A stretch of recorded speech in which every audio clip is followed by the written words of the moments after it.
December மந்தே வந்துருச்சு. இன்னும் ஆண்டவர் எனக்கு கொடுத்த வாக்குத்தத்தத்தை நிறைவேற்றவே இல்லையே. ஆண்டவர் எனக்கு அநேக வாக்குத்தத்தங்களை கொடுத்தது உண்மைதான். வருஷத்துக்கு ஒரு வாக்குத்தத்தம், மாதம் மாதம் ஒரு வாக்குத்தத்தம், ஒவ்வொரு நாளுக்கும் ஒவ்வொரு வாக்குத்தத்தம். ஆனா ஒன்றும் நிறைவேறினது போலவே இல்லையே அப்படின்னு நினைக்கிறீங்களா?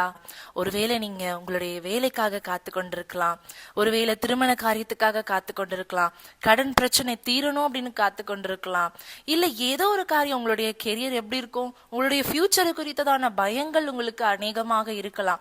இன்னைக்கு ஆண்டவர் சொல்றாரு, நான் உனக்கு எல்லாம் வாக்கு பண்ண இல்லையா, அதை எல்லாத்தையும் நான் நிறைவேற்ற போறேன்னு சொல்றாரு. நான் உனக்கு சொன்னதை செய்யும் அளவும் உன்னை கைவிடுவதில்லை என்று ஆதியாகமம் 28 அதிகாரம் 15 நம்ம வாசிக்கிறது போல இன்னைக்கு ஆண்டவர் உங்களை பார்த்து சொல்றாரு, நான் உனக்கு சொன்னதை செய்யும் அளவும் கைவிடவே மாட்டேன் உன்னை அப்படின்னு ஆண்டவர் இன்றைக்கு உங்களை பார்த்து தாங்க சொல்றாங்க.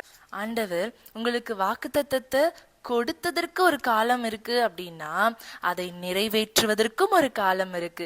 அந்த காலத்துக்காக, அந்த நேரத்துக்காக நாம் காத்திருக்க வேண்டும். அது எப்போ நான் ரிசீவ் பண்ணுவேன்னு சொல்லி நீங்க அவளோட காத்துட்டு இருக்கலாம்.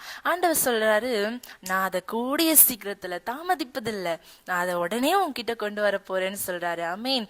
இன்னைக்கு நீங்க விசுவாசத்தோட, ஏசப்பா நீங்க எல்லா நன்மையும் எனக்கு செய்து முடித்து விட்டீங்க அப்படின்னு சொல்லி விசுவாசத்தோட முன்னமே அவருக்கு நன்றி செலுத்தி பாருங்களேன். நிச்சயமாய் நீங்க பெற்றுக்கொள்வீங்க.